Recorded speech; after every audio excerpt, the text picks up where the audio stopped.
Now, you probably know me from such works as The Office and Extras, Stephen being my co-writer and co-director on those things. For those people who are not so aware of Carl Pilkington, he was our producer, sort of given to us when we first started on XFM. And you're thinking, well, why are we doing a podcast? It's because I like to be in a room with Carl Pilkington. You know, like some people go and help sort of chimps. Do they? Yeah. Well, they go to the jungles and things. And help out little sort of endangered Diane species. Fossey or whatever. Exactly. You're very much the Diane Fossey of the Manchester scene. Of the little bald mank world. And Carl Pilkington is an ongoing experiment for me, because I've seen him blossom from an idiot into an imbecile. And I want to see it through. Look at the way he's looking at us. Look at that. He's got a perfectly round head. And that's why I'm doing this podcast. Carl, what do you think about all this? It's just, I mean, we are living in that sort of era now, aren't we? That you need to be able to listen to stuff on demand when you want it and stuff. I know you're not a fan of the iPod in general, are you? Or any of the MP3 things? You're concerned? I'm warming to it, but this is what's amazing about Carl. Even though he's talking about things like MP3 players, computers, iPods, he sounds like he was found in a glacier and thawed out. Do you know what I mean? And sort of taught to speak. We're a couple of high school guys who found him, and we're trying to ingratiate him in the gang, trying to pass him off as someone from the modern day. No. But my thing with iPods is, now, do we need them? Do you know what I mean? We're living in that era now where we have invented most of the stuff that we need, and now we're just messing about. They said that in 1900. Someone actually said everything that's to be invented has already been invented. They said that in 1900, and how wrong were they? No, but what came out? At what point? What was invented in that year where they went, right, that's it now? The 20th century. Think what happened in the 20th century. Go on. Well, planes. Yeah, but is that a good thing? Planes and that. Do you need a plane, really? Wouldn't it have been better if we all stuck where we should be instead of travelling about? War. Well, look, war's happening, isn't it? Because everyone's saying, well, now we can fly, we'll go over there. So there were no wars prior to the invention of the aeroplane? Not like there is today. Right. But what I'm saying is, the world's got smaller, hasn't it? Everyone's saying that, right?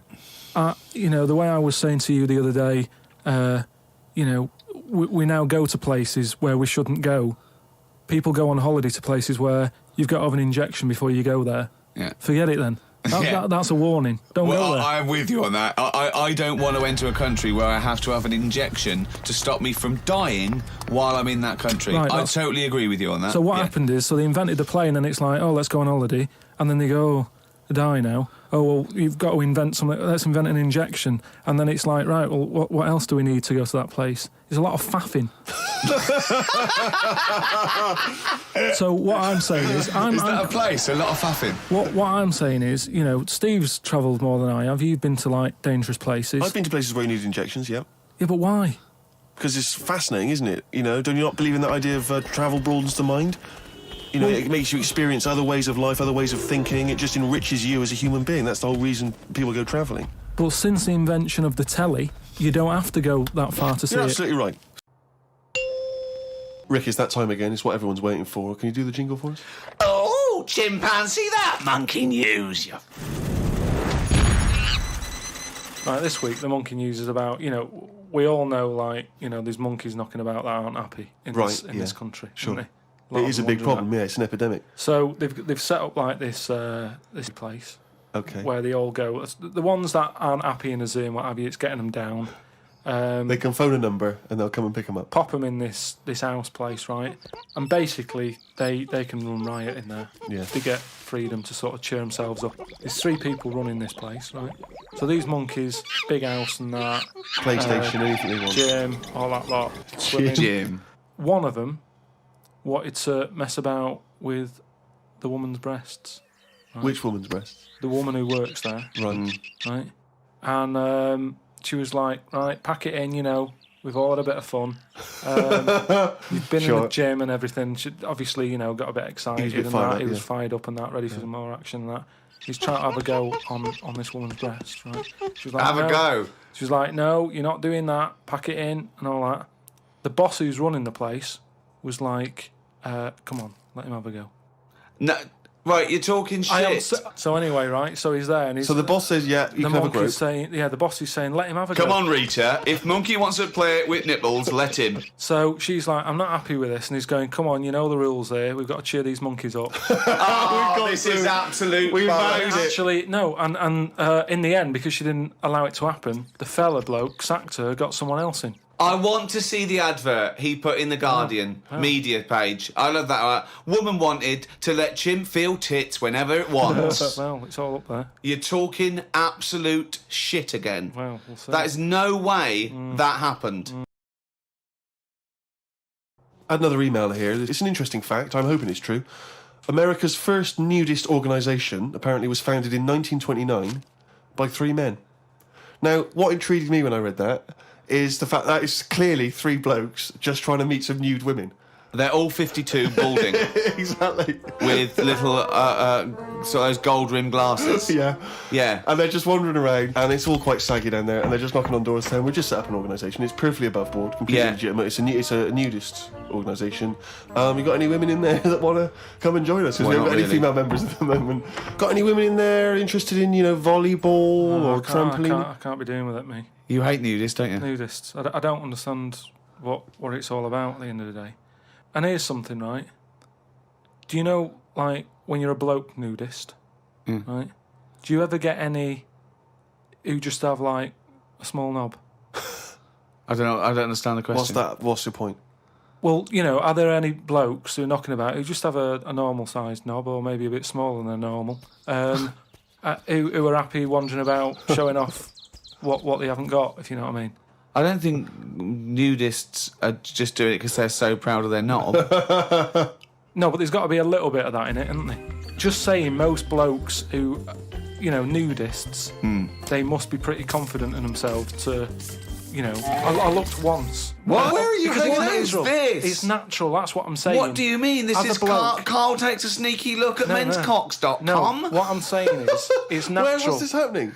You were in a gym. No. A lot of guys are getting changed, and you were just checking you're, out their... you're at your bedroom window with a pair of binoculars, No. and there was a little fella across the road getting changed. I was at some night out once. Go right? on. So you were at heaven, and you were in the It was toilet. some night out, and some people come running on the stage, right? Some music started coming on, and these 4 people ran out. It was 2 women. So you were 2 at a gay blokes. strip club? It wasn't gay in that. It was just a normal night out. Well, some sort of party night out. Right. These people come running on, right? You got 2 women, you got 2 blokes. Right. They whip the knickers off. The fellas whip their undies off. At the same time? Yeah, all at the same time. Was it like, that, was it like a choreographed thing? So Go on. that happened, and all I'm saying is, right, before I had a look at the woman's bits, right, I just had a little cheeky glance at the fellas. Why?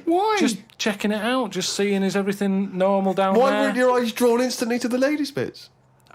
Don't believe me. I had a look at that. All I'm saying But you is, went to the guys first. I didn't know how long pants were going to be left off for. So you didn't want to miss your opportunity, is what you're saying? You saw a window of opportunity to see some men's bits, and you thought, I better take it. No, because this may never happen again. No, So what happened? So there's had a 2 look. women, 2 men, right? I don't know what sort of event this is where you're looking at anyone get their knickers and pants off. I don't know why you're looking at all. Good night, So you go right. There's knickers and pants off. Right. Let's check out the knob and testicles first. you're telling me you've never, like, when you've been in a gym or anything, you've not just sort of turned your head, had a look, and gone, all right, yeah, that's all right. Yeah. So let's just get this question right. Have we ever been in a gym and just taken a sneaky glance at a man's genitals? Is that your question to us? Right, for me, it's the same as when you see someone who's a bit odd, 2 heads or whatever. Well, I'll be honest. If I was in a gym and a bloke came in with 2 heads, I'd look. I'd get a sneaky glance in the mirror. I'd go. Sorry, but you'd look at his genitals or his 2 heads? It's 2 heads. Or would you sneaky look at the heads and then think, I wonder if he's got 2 cocks? And just... I'd have to have a look there. If I'll tell you what, and now I admit it, if I'm ever in a gym and a naked man with 2 heads walks in, I probably will check out the genitals as well, just to make sure that he's got 2 of everything. Can I tell you the thing that always freaks me out? I do sometimes go to the gym, and I live in North London, and the thing that always freaks me out is if there's an elderly man, often quite short. I'm always freaked out because there's at least 2 I'm aware of who've got very, very large penises. And I always find that really disturbing because sometimes you can't help but notice because it's like Godzilla coming through the change room. Do you know what I mean? So that I do admit that's the only instance where my eye has been naturally drawn to it. Do you know what annoys me in gyms? Where people walk round happily naked all the time whistling. They get weighed naked, pop a towel on and take off 3 ounces. How exact have those measurements got to be? Yeah. Do you know what I mean? Pop a towel on. I mean, unless you're going on the space shuttle, I reckon you could give or take a couple of stone. Yeah, exactly. Yeah. Absolutely right. Well, we've put that to bed. Now, everyone knows over the past sort of like few years, my big pet project. It hasn't been my own career. It's been get Carl famous. Yeah. I want people to recognise him in the street, come up to him and say, "You bald-headed mank twat." Let me tell you now, Rick. I've been out and about, and a lot of people have come up to me and said, "Has Carl Pilkington got a head like a fucking orange?" Well, and I've had to instantly confirm the answer to be yes. But he's had a call. He had a call recently from a film company asking him if he's got any ideas for movies. Now, how desperate, in what dire straits must the British film industry be that they're going, "We need Carl Pilkington. We have hit rock bottom," and he went along for an interview. So what? And you went in and you... I went along and had a meeting, and they just said, "Right, got any ideas?" And sort of said, what are you thinking? What sort of thing are you after? Are you after action, thriller, whatever? Because you can provide any of that. I love that he's playing it cool, like you've come to the right person. My time's precious, what do you need? Yeah, I'm Carl Pilkington, the movie doctor, what do you need, Papa? So, thought of this idea sort of on the spot. Good. That whiz by them. No, but sometimes that's how good ideas come up, don't they? Just random. So a lot of yours have come up, yeah. No, but if you just talk, I find that your mouth comes out with stuff. Right, there's another quote. Right. There's another quote. If you talk, your mouth comes out with stuff. That to me stands along with what were those things in Gremlins called? No, but what I mean, if you sit there and try and use your brain to do it, right, it doesn't work the same. Just keep talking. Just keep your mouth talking, and eventually it will come out with something pretty good. That is exactly what Plato said. So anyway, Aristotle, he said, "Sit down, I've got an idea for you." Aristotle said, "Plato, how do I go?" Right, just keep talking, and eventually your brain will come out with stuff. So what I thought, I just started off by saying like actors' names and that who I thought should be in it, because then that's giving more. It's building. Right. Okay, so who did you say? So I said, right, I'm seeing Clive Warren. Who the fuck's Clive Warren? Who's Clive Warren? The one who was in Closer. Clive Owen. Clive Owen. Right, all right. Did they look at you like you're a fucking idiot? So they all started trying to figure out, who's this Clive Warren we've not heard about? He must be amazing. He's on Clive Warren. Get me Clive Warren on the phone. Get me Clive Warren. And I said Rebecca De Mornay, right? What? Where did that come She from? hasn't been in a film for 15 years, has she? Clive Warren and Rebecca De Mornay. They thought he was a genius. They've never thought of putting Clive Warren with Rebecca De Mornay. But hang on a minute, you could have any film star. This is your fantasy casting, and you choose a bloke that doesn't exist and a woman who hasn't been on TV or in a film for 10 years. Oh, God. Why didn't you choose, someone who existed? J-Lo or someone who's a big star? Oh, God. Clive Warren. Oh, God. Oh, So God. anyway, starts off, and the people, you're seeing into their lives from like the morning. Yeah. So it's like a nice sunny day. Yeah. Radio's on. They're going about the day. They're having the breakfast. They're saying, "Oh, what we're doing tonight?" And you're thinking, "Oh, they've got a nice life." Mm. She's like, "Love you" and all that. Yeah. He walks out the house, gets hit by a bus. Oh, So Clive Warren's dead. I don't know if Clive Warren would take that part because he ain't got much to do, has he? No, I don't. If I know Clive Warren, And I think you do. I think I do. Carry on. So he's hit by a bus, so he's dead. He's hit by a bus and that. The titles come up. Oh, It's got you, right? She's Starring devastated. She's Clive Warren. fed up. She's devastated and that. Doctor says Clive's dead. Who's playing the Doctor? Jack Nicholson House. What's that fella who was in Independence Day? Will Smythe. No, the old black fella. Morgan Freeman. Yeah. Get him in. He's Morgan the Freeman, doctor. yeah. He says, "Your husband's dead." She's like, "Oh God." What happens then is he says, "But listen, what we can do now, we can take the brain out." Right. And a fact that I'd read that day before the meeting. This isn't in the film now. This is me. Right, but Right. luckily you I read a thing about how the brain can run on half of it. You've actually got a full brain, Some run of it on us half. So this was in my mind still. Well, half your mind, yeah. So I said, what happens is Morgan Freeman says, been working on this. You can run your life on half a brain. Right. She's sort of a bit like, what are you telling me this for now? My husband's just died like 20 minutes ago. Yeah. And he goes, yeah, but if we're going to do this, we've got to act quick. She's like, do what? He says, whilst his brain's not fully dead, because it stays awake for a bit when you've been killed. He's not dead then, fine. No, but Wait. he is, but they found out that Right. it stays awake a little bit. No, So- No, he's gone. No, You're no. hit by a bus. Yeah, no, he's dead. If the brain's dead, you are dead. Clive Warren's dead. And if the brain's not dead, you're not dead. No, but it's like people in a coma. They're dead, aren't they? But No, the brain's no, not dead. No, they're in a coma. No, they're not in a dead. coma. No, they come out of comas, don't All right, they? then he's in a coma. He's been hit by the bus, but the chances are he's not going to come out of that coma, but his brain is still awake. So change that. That's easily done. Hold on, though. I like this fact that he's in a coma, so they're going, look, he's definitely going to die in this coma. Take the brain out now. Pop the brain out. But why is that such a weird thing when that's what they do now? That's what they do now.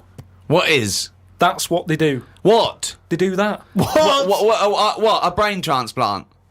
No, but when, like, how I've signed that donor card, Yeah. like, if anything happens to me... No. they've There's got the no lot. such thing as a brain donor. Oh, we've explained to you before. Yeah, but they're working on it. They've said something about Einstein. They messed about with his brain for ages, trying to work out if it was full of stuff. That's what they're doing. They're working on that. There's loads of things that doctors are doing that we don't know about. I've seen some weird stuff on the internet. Yeah, I know you have. Yeah. I saw a programme on Channel 5 where a monkey brain was still alive and it was stuck on a stick. And they poked You were it. watching the Magic Roundabout. They poked it and it reacted.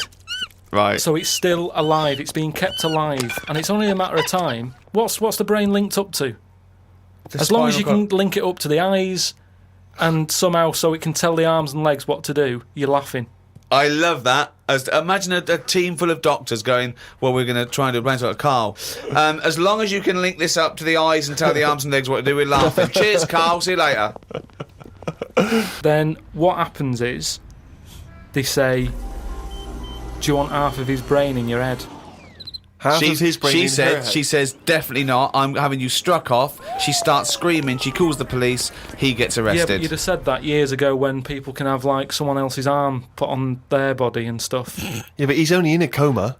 Yeah. No, but he's not going to come out of that coma. Right. So it's like this or nothing. It's Right. like, look, you know, what we're going to do here, we can either turn the switch off or we can put his head in your head. But why would you... So why... what he does? So what they do then? They're going to take half his brain. Half of his brain, take Put out half of hers, pop it in place. Why would she do that? Because she loves him. But hold on. Well, no. Wait. What would she then be? Because this is what I'm trying to tell you. Okay. Sorry. What happens is, he explains all this, so I mean, this would probably cover about 20 minutes in the film, but I'm just rushing I just rushing switched it up off, now. but yeah. No, you wouldn't. This bit would have you. So what... Well, what- I'd have actually left when I wouldn't have even gone in to see a film starring Clive Warren and Rebecca De Mornay, unless it was 1985. So the thing is, she's the same as you. She says the same thing. She goes, why would I do that, doctor? And he goes, well, what will happen is he's gone, but you'll have his thoughts. So in the morning when you say, oh, I don't know what to have, will I have cornflakes? His bit of the brain will sort of say, Have a Weetabix. have shredded wheat or Yeah. whatever. And she's like, oh yeah, good idea. Sorry. So the point of this film is that the dead man can remind her what breakfast cereal she likes. Yeah. So the thought... when What do you she- mean, yes? So that's it, is it? No, that's not the only Wait, thing. wait a minute. This is only Act One. That's just the first bit. Everything's going well. She has it done. So who is she? Is she herself? She's Rebecca De Mornay, Yeah. but now With and again with him chipping in with a bit of voiceover. So the idea is it's all going well at the beginning, and she's... So she can't decide what dress to wear. She's had half of her brain taken out and put in a bin, Yeah. okay, and Clive Warren's half has been put in there. So now she's walking round, okay. So Yeah. she's like a schizophrenic. No, like I say, the brain is alive, so it's all going well when she leaves hospital, Yeah. and she gets the first taste of it, and it's a bit weird to get hold of because she's sort of... I think when she signs herself out, he's sort of fighting, writing his name and stuff. So there's a few sort of technical things that she has to get used to. And does Clive's brain What does know he that think? he's now inside her brain? Does that matter? Well, I would say it matters because Yes. otherwise... Yes, it does matter, Carl. What's he thinking? What's What's the point of this? Why has she gone along with this? Because she really loves him. But what's in it for him? What does she think? Well, say if I died Yeah. and Suzanne said, go on, I'll have half of Carl's. right, she would wake up in the morning to a thought of me sort of going, oh, you never guess what I've just thought about or whatever. I'd still be there. The rest of your body is sort of waste, isn't it? But Carl, The rest of your body's sort of waste. No, it is kind of. If when someone dies, it's Yeah. not that person anymore, is it? You can't have a chat with them. So if you could have someone's brain in your head when they're dead, you'd have it, wouldn't you? What are you talking about? Why would I have someone's brain in my head when they're dead? Well, what I've else? got a perfectly good brain. So you're telling me you wouldn't have it done then? Of course I fucking wouldn't. I Why can would also categorically state I wouldn't either. Yeah, but you're saying that now, but once you're in that position that someone who, you know, you love and that dies, if the doctor said, do you want it? No! And you've I go, no! It's madness! I don't think you It's would. madness! All right. So, tell me a typical bit of dialogue. Well, we've done the breakfast scene. that was dynamite. Yeah. That's fucking Oscar winning. Yeah, can we do lunch? There may be like at the funeral, because even though the brain's still alive, they still have the funeral, and you can have like a funny bit where they stood around the grave and like there's some relation there who he doesn't like, and she can start laughing, and the family are looking at her going, why is she laughing? Yeah. And she's sort of laughing, and he's saying something a bit rude, going, look at her head. Do you know what I mean? Yeah. Looks like a Stuff on the fucking family. Little cameo for you. Yeah. And so you have all that, and people are sort of liking the film, thinking, oh, it's quite funny, this. Yeah. And then you hit them hard. It's the most ludicrous idea for film I've ever heard. It's the maddest. Honestly, it really is the ramblings of a mental case. I have to say though, I am hooked now. I want to know what's going to happen next in the story. Then what happens is, she hears the voice go, Leslie, where are you? Something. Right? Her name's not Leslie. No. No. So she's thinking, who's Leslie? Yeah. So in her mind, she's going, who's Leslie? He's going, oh, So he's thought, hang on, I've let something slip. I've here. let something slip. So she's going, answer me. Oh. He goes quiet on her. Oh! So He was having an affair. this is the thing. So she's trying to hunt down Leslie. Leslie. And he's got to stop her thinking it. Then what happens is, I mean, you know. Where your Bex? So he's got to hunt down Leslie. So she's got to hunt down Leslie. It's a woman, is it? Another Leslie, or It's is it a another bloke? woman. Right. But what happens is, I mean, without ruining the end for everyone, what would sort of happen is. Oh yeah, because we don't want to ruin it for them. Because this will be filling the multiplexes in no time. No, it's the greatest love story ever told, set in a head. But listen, let's just get to hang the on a end. sec though, Carl. I don't. Yeah, you've got to tell us the end. I don't think you can let people No, come on. listening Come on, what's hanging the on end? waiting for the film. Just let your mouth talk. Right, so what I said was, maybe what happens is, his brain is more powerful than hers. Right. How is there power? Why is there no power involved? What I mean is, her brain was running the rest of her body. Now he's His taken brain, over. that gets more powerful and overrules her body. Okay. Yeah. She then fancies Leslie. So it's a lesbian hold on, film. this is building up to a lesbian love. So what the? Well, it's what? trendy, isn't it, that? So just have a bit of that at the end. And So hold on. So he overpowers her, so she is now a lesbian. What's Leslie getting out of this? Why does Leslie think, hold on, why is my Because- dead lover's wife coming on to me? because this is what I'm saying to you, is relationships, it's the love of two brains. Right, okay. Again, can anyone a out there, can we strapline. make that into it? That's a quote. The relationships is a love of two brains. Well, now, he's got something there. He's got something there. But my point is this. Why is Leslie suddenly turned lesbian? Because she loves the brain. But does she know this is Clive Warren? Rebecca will say something now and again, like, oh, I like me Minge. I like my food done like this or whatever, and it's all about Dave I love likes my it. food cooked. Wait a minute, Clive Warren on this food cooked. Yeah, I'm in two minds about this bacon. Yeah, What I'm I going mean to turn is, into a lesbian. People Shredded wheat. people like what they like, and it's the same way, like I've said to you before, with someone who's been going out with a woman, and then is found out that she's got a twin sister, and they divorce that first twin and go out with the other twin. It's all the same. You're after the same thing, aren't you? Yes, but that. When a cat dies, you buy another one. It's the same thing. You want that same. Yeah, but you love don't for necessarily something. switch your sexual orientation. In the case of your twin scenario, they both look the same. Yeah. Has there ever been one where it's a twin boy and girl? Go, well, I was going out with her, but I mean, he looks a bit like her. Yeah, I loved boobs, now I like cock. This is your problem. You don't know anything. And this theory about if your mouth talks enough, the brain will kick in soon. It hasn't. Oh, chimpanzee, that is running down again. Extracts from his famous diary.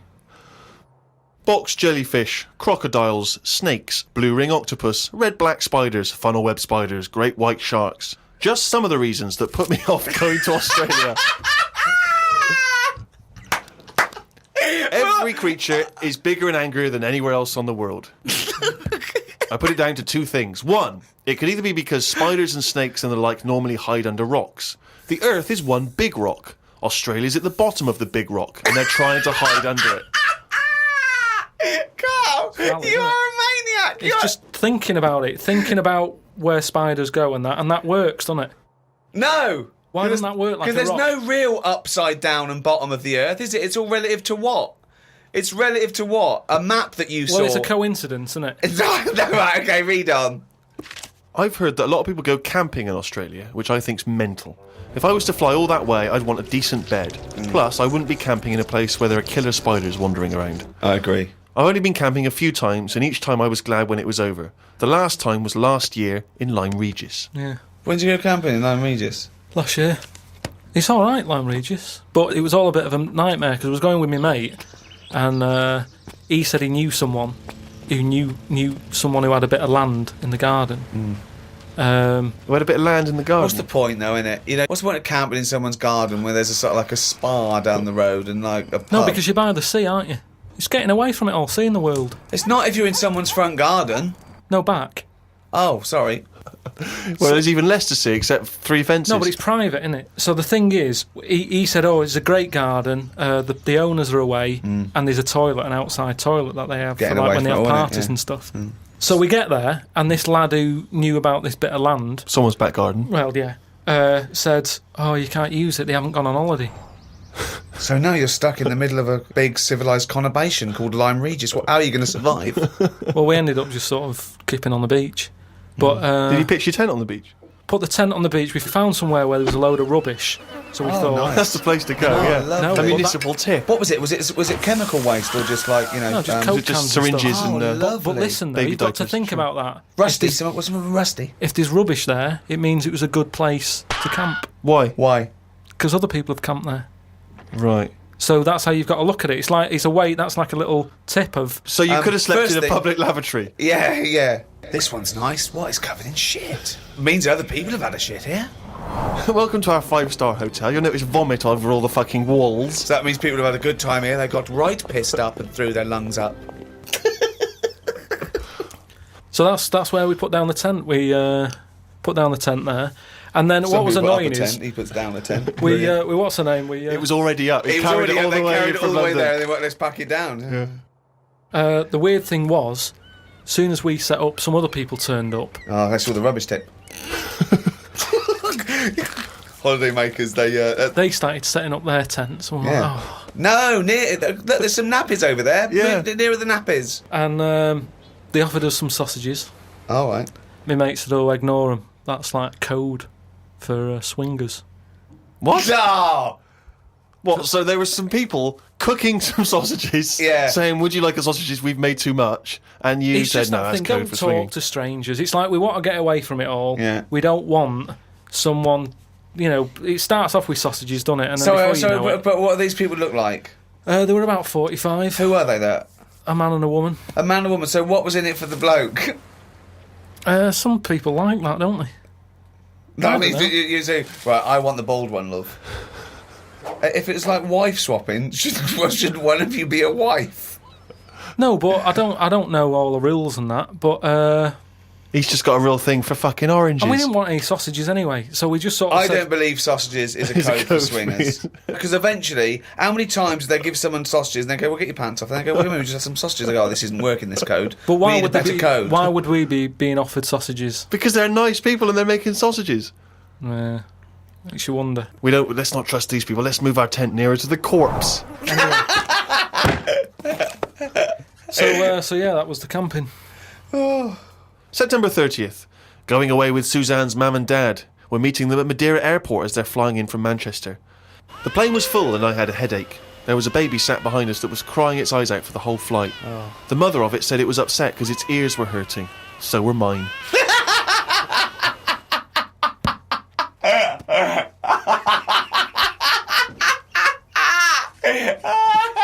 Oh, God. We went to try and find a supermarket. Suzanne's man was having a go at her dad because he didn't have a shirt on. She said he looks a mess and is embarrassed to be seen with him. It's their Ruby anniversary tomorrow. That's why we went away. Oh, yeah. I bought a fan to put in our room to drown out the sound of the mopeds. I've heard Wayne Rooney does the same thing with a vacuum cleaner. What? If you've just got a noise that's constant, it makes you nod off. And it drowns out every other background noise. So all you've got is, like, if it's a vac, it's just...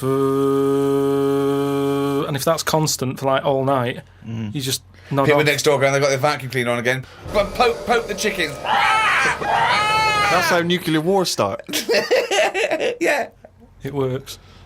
Doesn't work. We Earplugs, drown out everything. I've tried them. I didn't like it, did I? Why not? Because I could hear my heartbeat.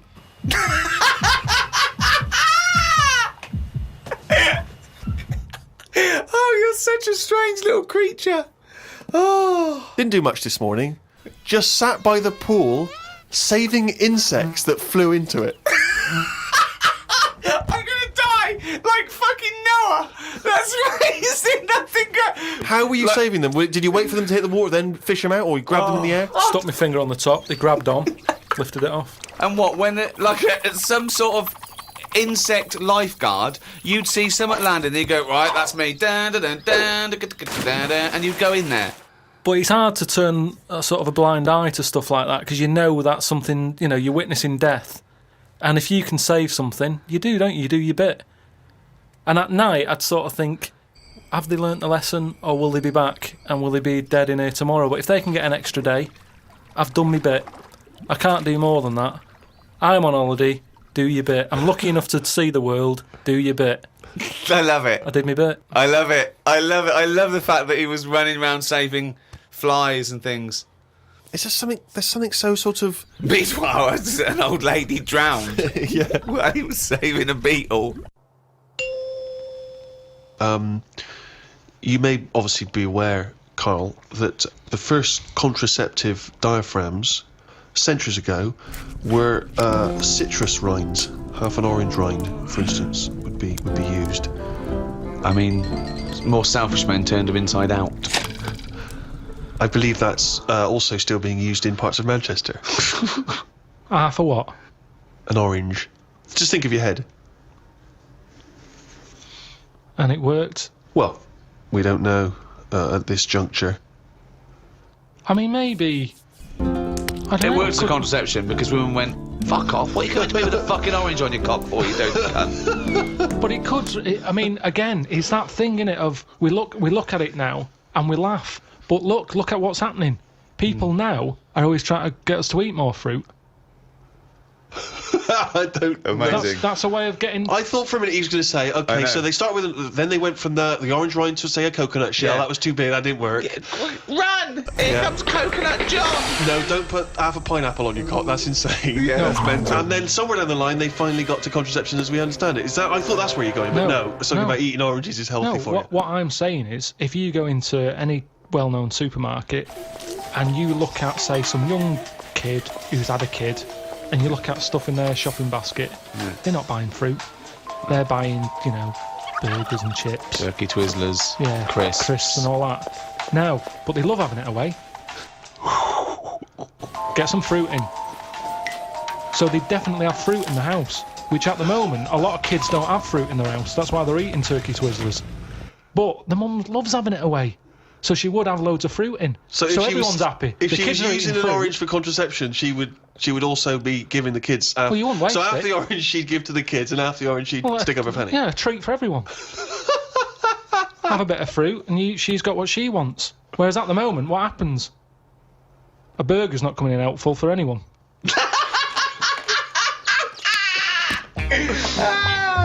If you want me tonight, pop a sesame seed bone on your cock. Take out the fucking pickle. No one likes the fucking pickle up the fanny. Oh, he's a bloody romantic. He popped a plum roast sausage up my fanny yesterday. He loves me. Oh, fuck no. Modern man, in a sense, with all the technology we have, can play God.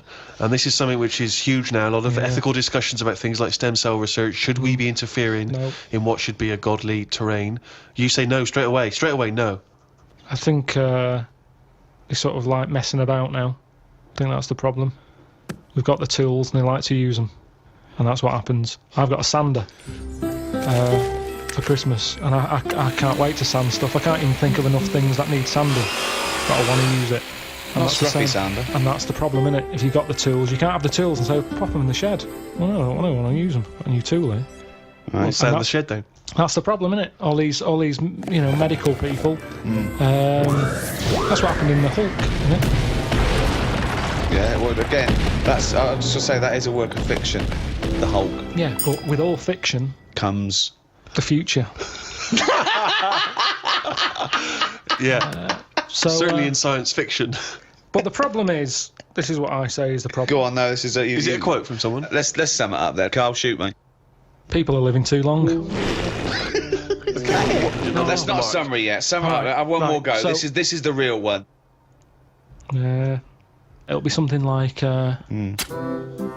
today's cure is tomorrow's headache. It's all right? That's all right. Because what I'm saying there is, Go on. we can come up with stuff. We can come up with a tablet to get rid of headache. Tomorrow, your headache's gone. Your leg's hurting. So today's cure is actually tomorrow's leg ache. So today's cure is tomorrow's leg ache. Yeah, but ages ago I said to you, don't solve problems, Yeah. because a problem solved is a problem caused. I'm gonna die. I'm gonna die. I don't remember that quote.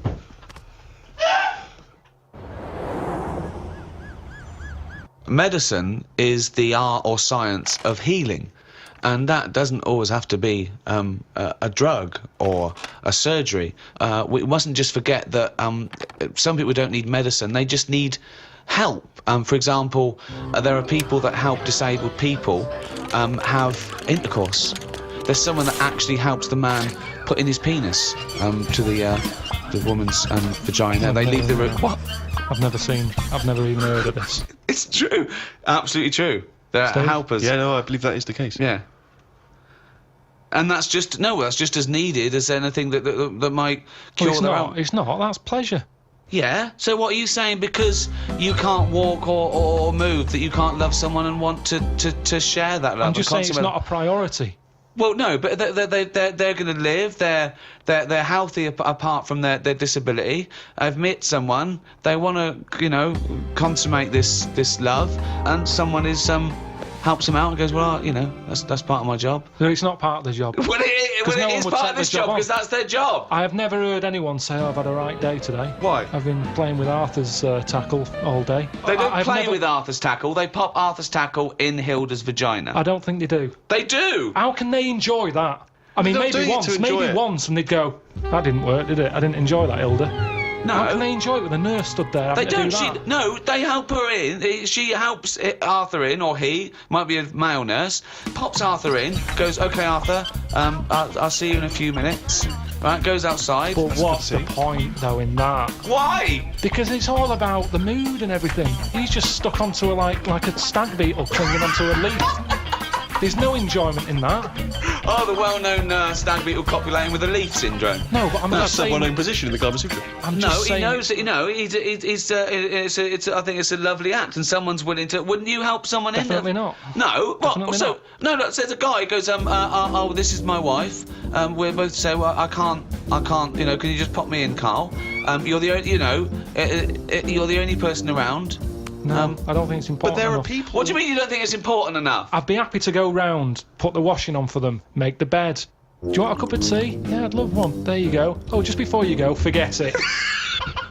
If they asked me to do that, I'd quit. And I don't think it happens, because people It wouldn't does take that on happen. for a job. You It never does. hear about it. On Comic Relief, when they're raising money, they don't go, thanks to Midland Bank for this £100, that's going to go towards Arthur getting his end away. That's ridiculous. So you would rather them not have the pleasure of each other than just help them in. No, because they'd work out some way that they could do something for each other.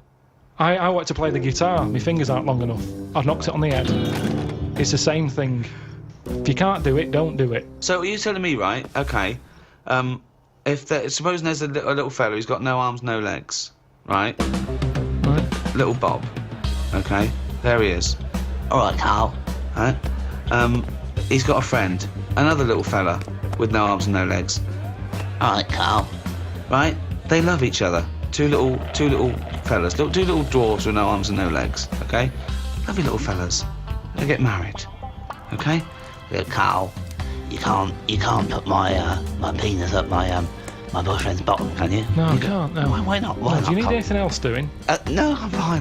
Yeah, No, it's weird how you can manage everything else. Well, no. I'm here to help you. Everything else seems to be sorted. Well, just in the Why do chair. you need help in this department? Well, because he's over there and I'm here. And if you just pop me in and just No, leave I'm me not there. doing that. It's not good for you. You've lost your arms and legs. You'll be losing that soon if you carry on sticking it up there.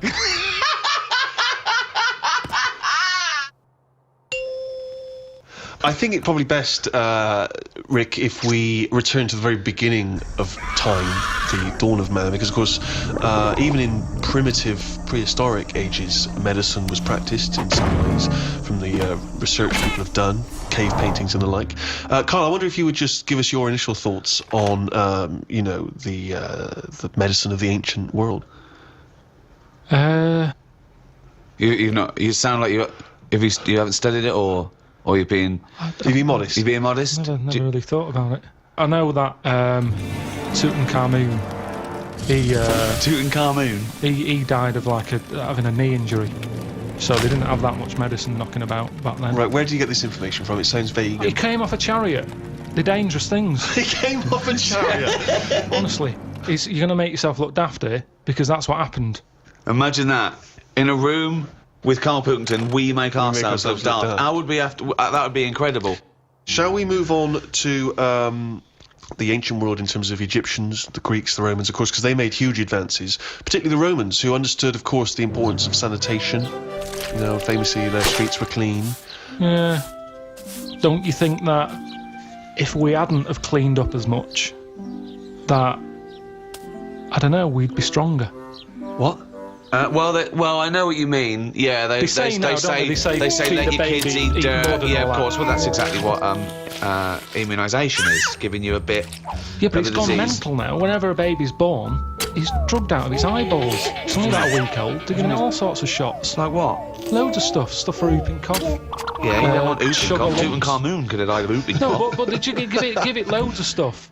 And now it's like, I don't know, it's making us weak. There's this big thing, like the superbug, where people took half the course of antibiotics. It was almost like an immunisation to the bacteria and virus against the antibiotics. That's what I mean. So, yeah, we need some germs, as you'd call them. But there are some that we have eradicated. I mean, I think it was in our lifetime that they eradicated smallpox from the world. There are rumours, of course, that both Russia and America still have the smallpox virus under lock and key, which they could theoretically breed and use in a chemical warfare situation. Well, there was a bit of a scandal a few years ago, I think 10 years ago, where in a university laboratory, someone came across a marked yoghurt pot in deep freeze that had smallpox in it. When you say it was marked, was it like someone's put their name on it because they don't want someone to eat their smallpox yogurt? I think they looked into it, and it was the deep frozen smallpox virus.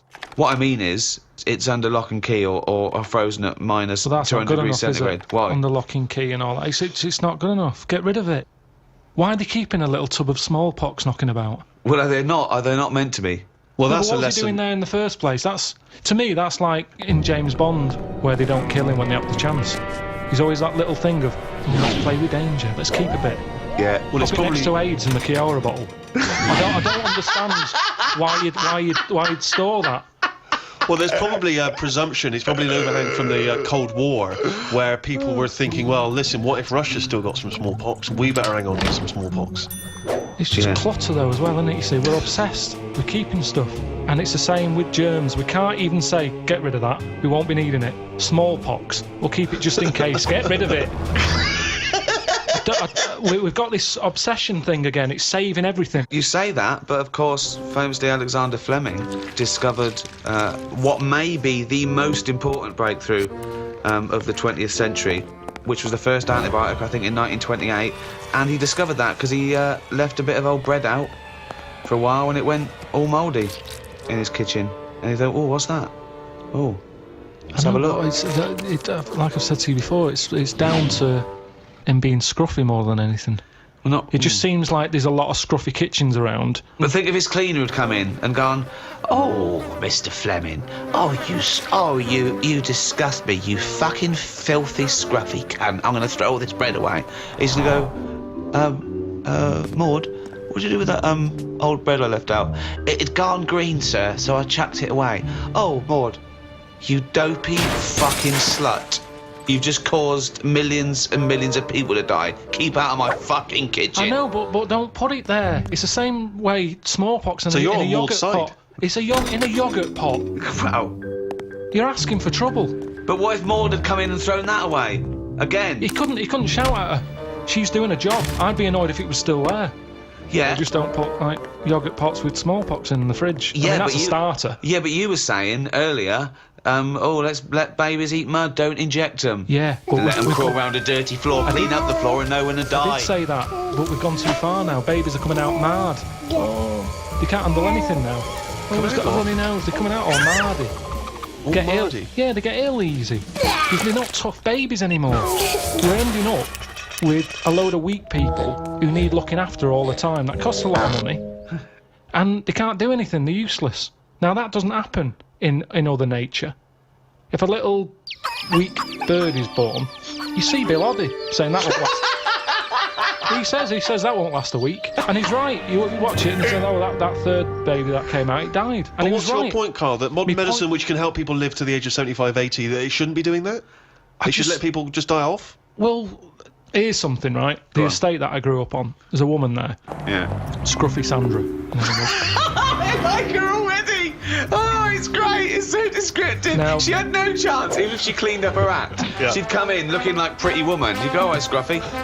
No, What's so, the point? What is the point? so Fucking the hell. thing is, she used to always get on these buses called dialer rides that were sort of like posh taxis. You could call for one, it'd come round to your house, Yeah. and it would pick you up, and you'd pay like 50p. But they you would were pick like- up a bunch of other people as well. Yeah, on the way. So it would take ages Oh, to what get a to where nightmare you go. that is. No, it's good though. It's kind of a bit of a day out. Old people used to love it because you'd get to see things. Right. And you'd hear a call coming in on the radio that Scruffy Sandra's being picked up. Oh God! And she'd always have loads of bin bags with her for some reason. Now the thing is, Well, she sounds clean. she stunk. Well, she's taken out the Was bin she back, homeless?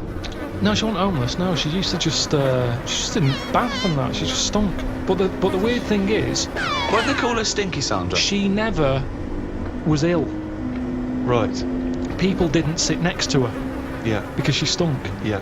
Now, because of that, anyone who might have had a bit of flu or a cold never sat next to Scruffy Sandra Right. because she stunk. But that was good. That was like a protection thing for her because she knew that because she stunk, no one wants to sit next to her. She wouldn't pick up the germ. Right. No, but this is quite... Your point is, in order to fend off illness, you have to not bathe. And so you stink. So you're saying that it wasn't that she'd built up an immunity, it was that she stank so much that flu wouldn't come near her. This be is a lot such of a you. specific example. It's not applicable in any other scenario. There's always colds, there's always flu. It's whether your immunity is good or bad. That's interesting, isn't it, that more sort of colds are spread through shaking hands than people, just taking in the air. That's why some sort of germaphobes don't even shake hands anymore. Yeah, well, that's going too far because they're going to die of something. You can't be that paranoid. You've got to get on with your life. Loneliness. And it's good to feel ill because when you feel better, you appreciate how good Doesn't you make feel. any sense at all. It's good to feel ill. Doesn't make any sense at all. No, it does afterwards. The other weekend when I was ill, I don't know what was up with me, but I got something. Symptoms? Went to the toilet a lot, felt sick at the same time, got a sweat on, felt weak, had the shakes. Just a bug, yeah. Lasted probably about 24 hours. After that 24 hours, you go, oh, I feel good again. It's nice to feel good again. And it makes you appreciate how good you feel. Now, sometimes I don't know if I feel well. It doesn't make any sense at all either. What do you mean sometimes you don't know whether you feel well? Because I've been in my body for years. Here he goes again. Go on, yeah. Here he goes again. Now, the two minds. If there was some sort of kit that the doctor said, how are you feeling, Mr. Pilkington? And I go, oh, I think I feel all right. And they go, well, do you? I don't know. And they go, well, step into the machine, right?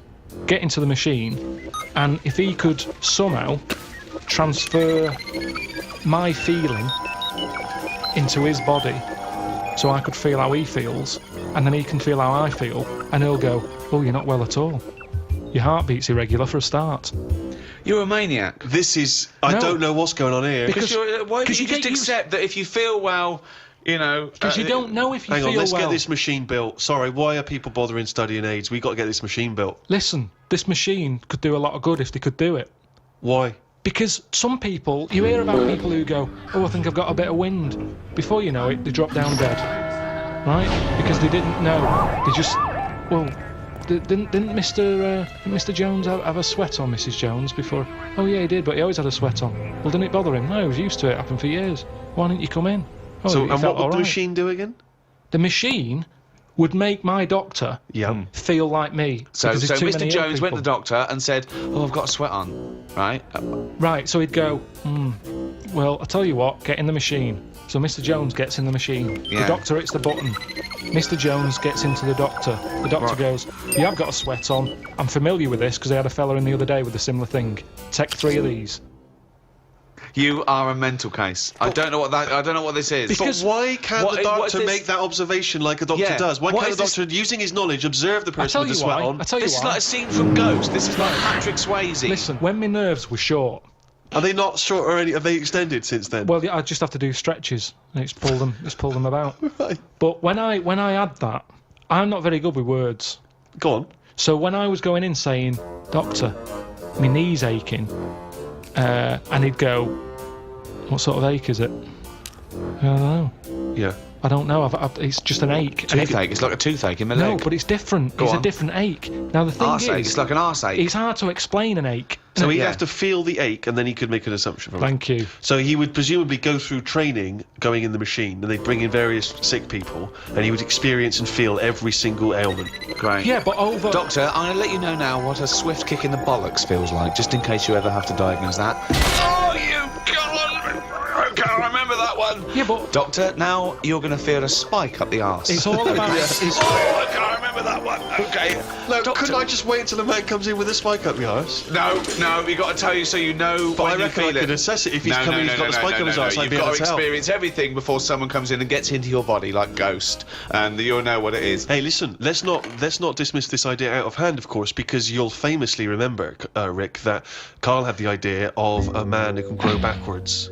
So he's born as an old man, and when he dies, he's a young baby. and with all ideas comes something. Einstein said that. He said if an idea isn't. Go on. Wait. wait, Just what let did him Einstein finish. say? We've got an Einstein quote here. Yeah. This is an historic day. Carl, sorry, what were you saying? What did Albert Einstein say? He just said something along the lines of. Well, no. Give us the Come on, do quote. it. Give us the No, quote. It doesn't matter about No, how he don't. worded it. It's the No. point in hand. Well, I think it is. I think the quote. I think like all, any sort of poetic content of anything is exactly how it's worded. So just what did Einstein It's say not, exactly? no, it's not. No, it is. Yeah. Well, he said something along the lines of Go on. an idea. If an idea isn't daft. Oh, start again. No, 'cause you- come on, let's hear it. No, because he started. Because he He said if an idea isn't daft, it isn't worth thinking about. What? Say it again. If an idea isn't daft, it isn't worth thinking about. I can't imagine him saying No, I daft. can. No, well, it was something like that, though, meaning that every new idea seems a bit mental, Yeah, right? it's a good But point. then it leads to something. well, I'm not sure that he. no, But no. I think if we were sat with Einstein now and you'd brought up the machine that allows doctors to feel, I don't think he'd be saying we should No. pursue that idea. There's some ideas that go, I think the Earth might be round. People go, oh, it is flat. And then there's people who stand in doorways covered in crucifixes with tinfoil on their head saying, Jesus is in my cock. Yeah. But Now, he's a mentalist. yes, but what I'm saying is, wouldn't you have said it was mental years ago when someone said, I'm going to make a machine so I can look inside your head? Years on, hello, get in the machine, we've got an MRI scanner.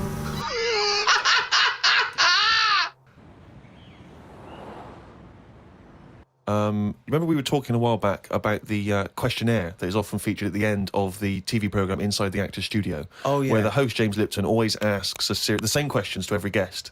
And it's just supposed to sort of, get their creative, juices flowing, their mind working.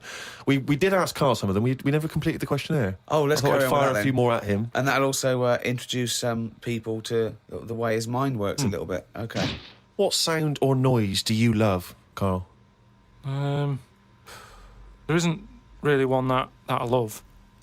Nice noises, Yeah. like the ones you get. Like I like going in the park, right? And you go, oh, that's nice, isn't it? And you get like bird noises and stuff. But with those bird noises comes a bit of stress, right? Because I was in there the other day, and like I say, little bird noises and that, and a little robin was there, and I thought that's odd. That's out early, right? Because it's like sort of summertime and that. Sure. And then I thought, oh, that's nice. And I was watching it, and then it got like a little worm, right? And I was like, hey, put it down, right? Sorry, whoa! What do you mean? Because Why I are you didn't- interfering? Why were you interfering In nature. with a robin taking a worm? Just because it was a nice sunny day and that, and I thought, you see, worms normally come out when it's raining, don't they? And you go, well, I bet they're happy to die, in a way, because it's chucking it down, it's miserable. They come to the top of the soil then, don't they? Yeah. When it's miserable. But it was a sunny day. That's they don't drown, I assume. No, it's not that, is it? It's just that they hear the water or something falling on the ground and they go up to see what's happening. What? No way. But why do they come up when they think it's raining? You're a worm, okay? It starts raining. Tell me your thought process. Well, you just kind of, you're down there, you can't see anything, it's dark anyway. Yeah. So the rain's coming down on the land, the worm goes, what's going on? The worm goes, what's going on? He wiggles up to the top. So what does he do? So it goes up and it sort of sees it's raining, and then it goes back down again, doesn't it? But that's what I'm saying about the What do you mean? What is this world where he goes, oh, it's just rain again? Oh, so that's the 400th time I've been caught out this year. It's rain. I'll remember next time I won't come up. What do you think a worm is capable of in terms of cognitive thought? What do you mean? Well, a worm can basically tell certain chemicals and certain light patterns. That's all it is, really. Yeah, and It's not thinking. It's not choosing its favourite food. you don't know that, though, is what I'm saying. You don't know what things are thinking. Everything thinks. No, it doesn't. No, it doesn't. No, the thinking. There's something in this room that's not. All right, what about this one then? What about flowers? Do you think they've got A mind. a feeling? Because here's something that... Again, they use phototropism. They go towards the sun. They close and All right, open. well, here's- Can you they stop grow. using long words, Rick, like sun? Listen, do you know I've been to my mum and dad's, right? I was talking to my mum about stuff, All right. and she was saying how this flower solved a crime. What happened was there was a murder, right, in an office. So they said it's obvious that someone who works in the office did this murder because that person's only a sort of a typist. They've done nothing wrong. So they said that's narrowed it down, right? So this flower man came in, and he said, "I can sort this out for you." So they said, "What do you mean?" He said, "Well, during the murder, the plant was knocked off the cabinet, Yeah. Right. and he had some special wires that you can put on Special the wires, flower, yeah. on the flower, and it's sort of shaking and stuff because even though you can't see it, flowers pick up bad vibes and what have you. If you shake a plant, it doesn't like it. Okay. Right? So what happened was, he said, right, what we'll do, we'll put the plant back on the shelf. Yep. We'll water it. We'll calm it down. Then get Give it a nice cup of tea. every member of staff Right. to come in the room and just go near the flower. Right. So don't tell them. So like a lineup for the flower. kind Yeah. of. Kind of like a lineup. But sure. don't tell them what we're doing. Just send them in No. and say, stand by that cabinet where the murder happened and what have you. Yeah. Anyway, it was a long day. They were getting through a lot of stuff. It was a big office block. Yeah. Yeah. They were going, this isn't working. The flower's not budging. Suddenly, they get into like the last part of the day when they were almost giving up. They call in a sketch artist. The plant gives them a. Some caretaker fella Caretaker. Yeah. said, go over there. Was it? You Was know, it an so- old man that? I mean, because Scooby Doo didn't like him from the beginning. No. They send the caretaker over to the plant. He's going, he's thinking, I've got away with this. Of course. Plant starts shaking, what have you. They did him. Okay. Wait a minute then.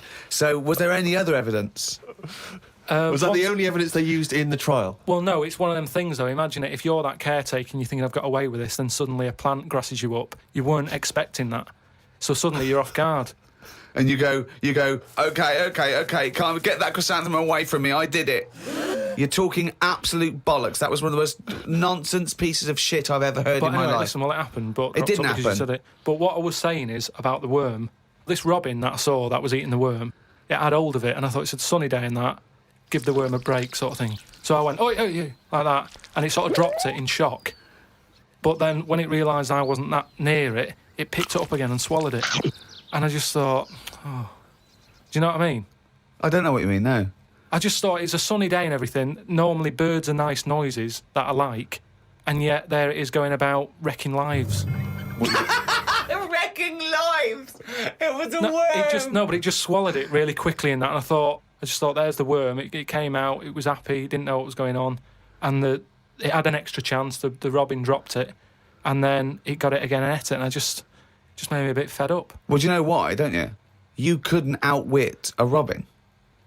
The worm was going, oh, God, Carl Pilkington.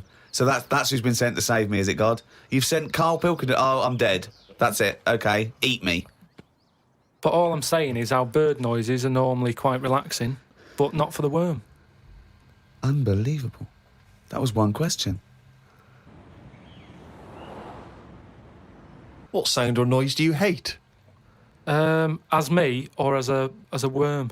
I don't know what you mean. What do you mean? Why would we be asking a worm? I've never heard an actor say that to James Lipton. When he says, what noise do you hate? What, as me or a worm? No, but Wow. all I'm saying is, because of my last question, that's what I was saying. A bird noise is relaxing to me. Right. Well, it's not anymore, because I think of all the deaths and stuff that go around that. So now you hate the sound of birds? I'm just saying it's changed my view on it.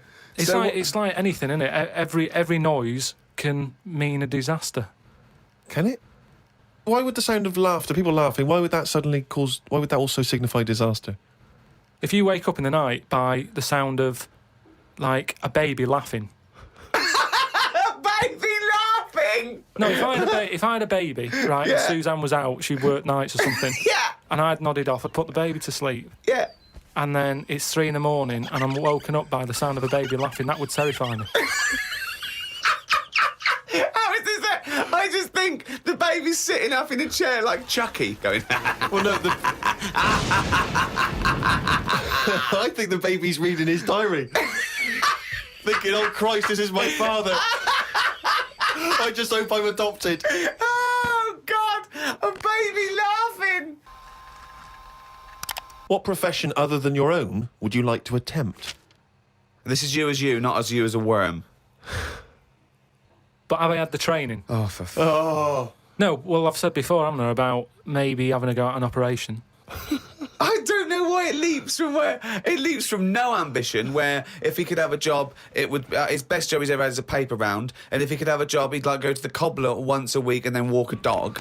To I'd like to have a go at thoracic surgery. No, I'm just saying, I bet it's like we do this, and you know, some people like listening to it and what have you, and you go, fair enough, but I never feel like I'm doing anything of any worth. No, you're absolutely right there.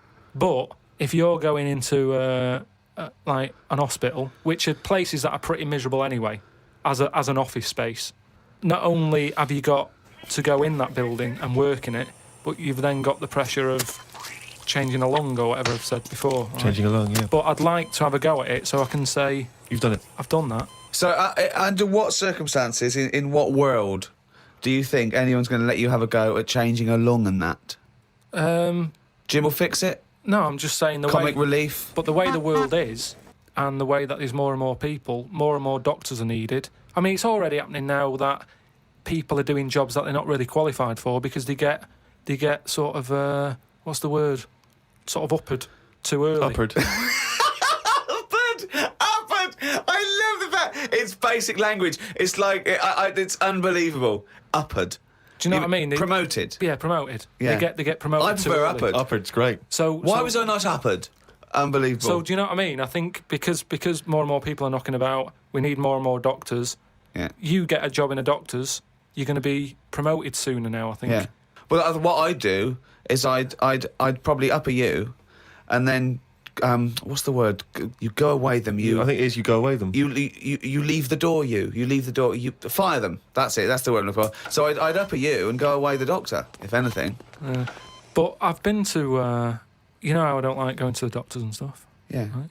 Because you're always scared that they might investigate below the bridge. Yeah, but I checked on that before. I signed up to it, and then they said, right, before we can take you on as a patient, you've got to have a health check, right? Which I thought was odd, because it's almost like saying, if you're ill, we can't be having you coming here, right? But I said, right, OK, fair enough, what is this health check? And they said, oh, we just check your body out and make sure you're fit and healthy. And I thought, that isn't enough information. I want to know if it's the old finger trick. And I said, what do you mean, though? When you said health check, what do you do? And She said, oh, it's just, I think she knew what I was getting at. And she Right. said, oh, it's just the blood pressure, your height, your weight. That's about it. So I went and had it and stuff. But you had to, before you sort of said, right, I want this doctor, they give you loads of forms to fill out, right? And one of the things they did was, if you die, what do you want to give away, right? Like a donor. And what have you. And I thought, I really thought about it for 40 minutes or so. I didn't just rush into it. I was sat there thinking, you know, if I'm dead, does it matter and stuff? But I was really concerned when it said about the eyes.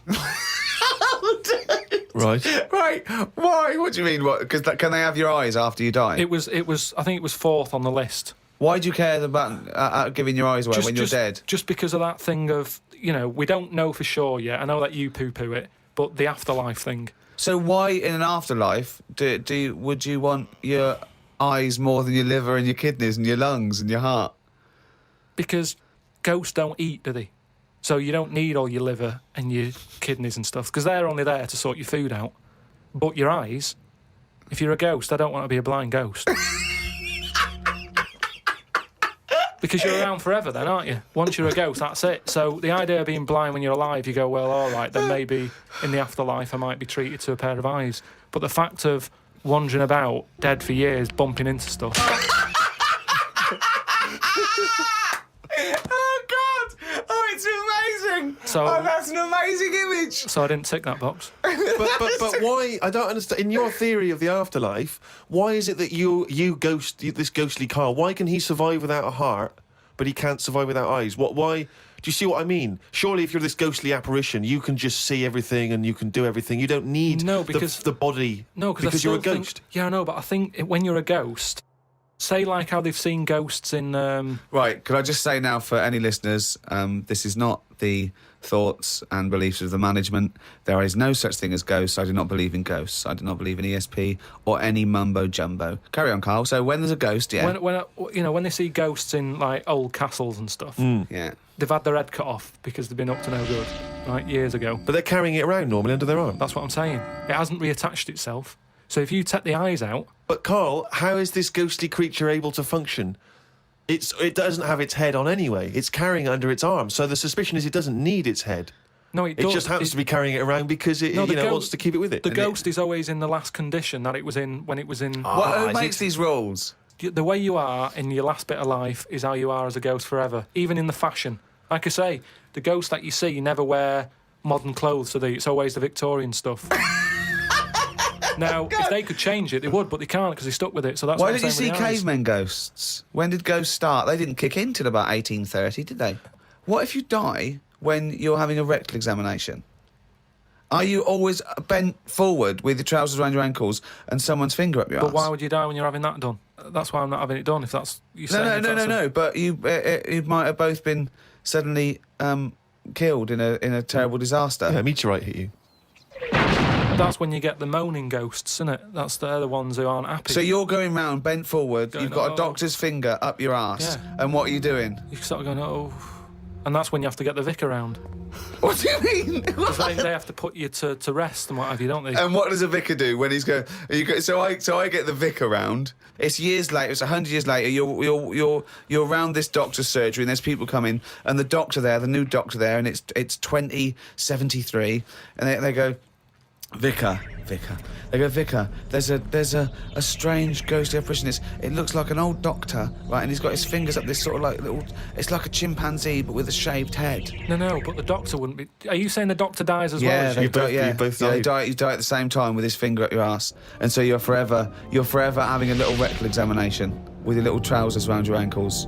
Well, that's when it'd be best not to have your eyes.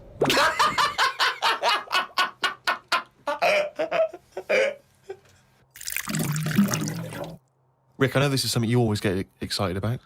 It's Carl's diary. Can we have a jingle? I don't believe it. He's got it written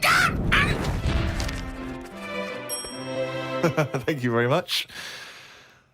Woke up to the news about an elephant in India that had sore feet, so the locals have made it a big pair of slippers.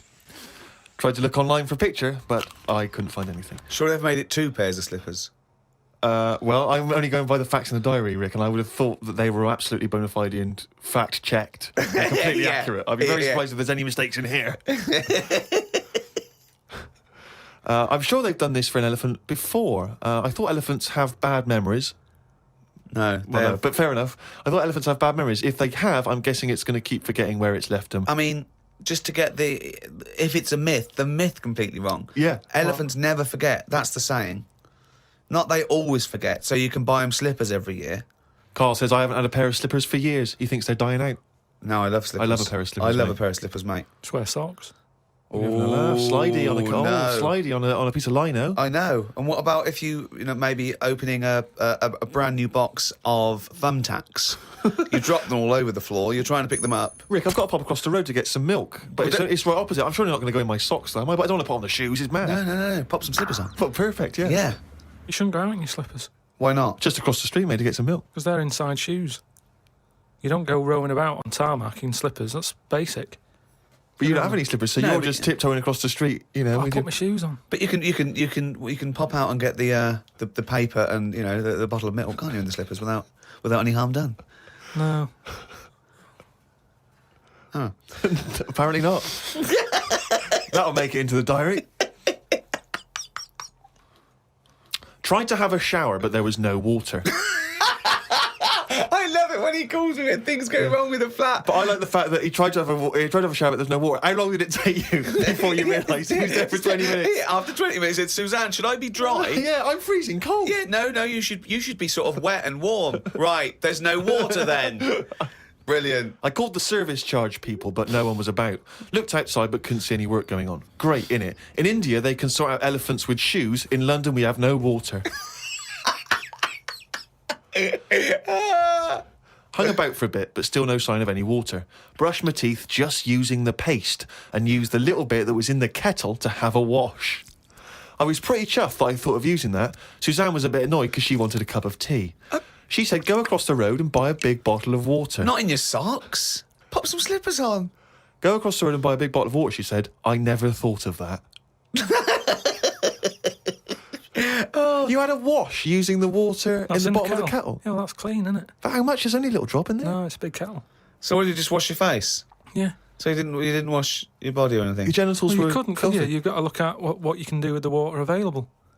People in Africa and that short of water aren't wasting it, saying, oh, the feet are a bit dirty. They drink it. What do you mean?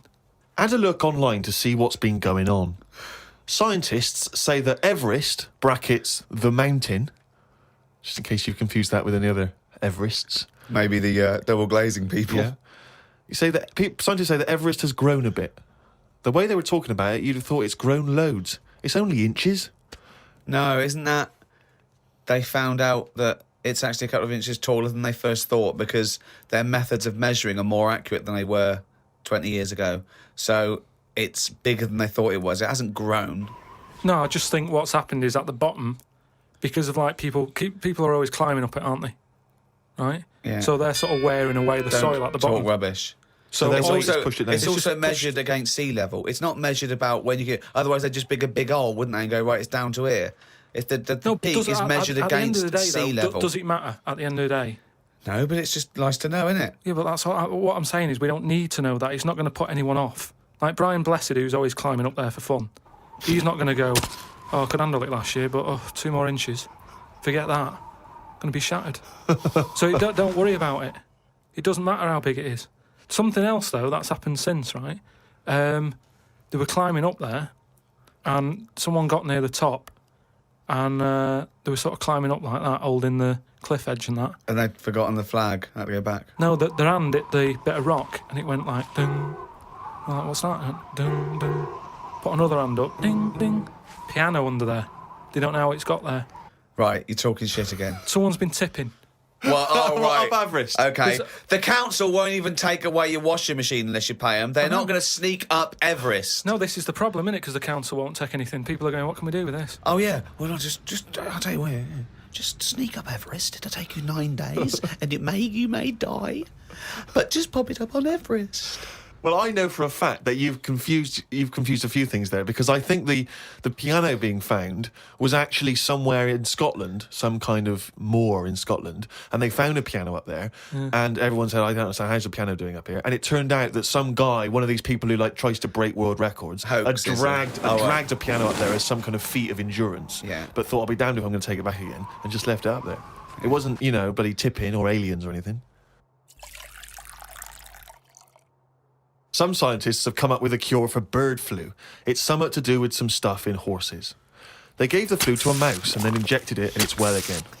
I think we should stop coming up with cures for things, as the germs are just getting stronger and stronger. I reckon by 2020, germs will be so big that we will be able to see them in the air. They will no longer be little particles. You wouldn't swallow one. If you did, it won't be the germ that will kill you. You'll just choke to death. I think that's how we'll die in the future. Choking on enormous giant germs. And they'll be like rampaging around the cities, will they? I'll tell you what, though, right? I'm getting worried now, because the stuff he believes and thinks of, it could be mental. Do you know what I mean, though? Like a proper paranoid sort of... one of those people that soon going to live in a loft covered in tinfoil. Yeah. Right? And pages of the Bible all the way around the... and Suzanne's having to put on some sort of spacesuit to come in and give him his beans on toast. And he's going to have to polish each bean. That's what scientists do, isn't it? They just sort of think ahead of everyone else. That's what I'm doing. And the weird thing is, right, Steve, sometime last week, there was a science piece which was close to what I'd already said. Yeah. That they've got some germs that like eating sugar, right? They stick them in a lunchbox with a chocolate bar. Within an hour, it was gone. Right? And they say now these germs love chocolate and stuff. Did this scientist leave it near this fat scientist that works in the same laboratory? And he went, it's unbelievable. He said, Ted, he went, what? Right, I put the chocolate bar in here with the germ. I came, it's gone. That's amazing. Wow, that's brilliant, that. Do it again. What? Do it again. Leave another one, see if it happens again. So in the future, you're running around and germs are... eating chocolate. That's not science, that's Pac-Man.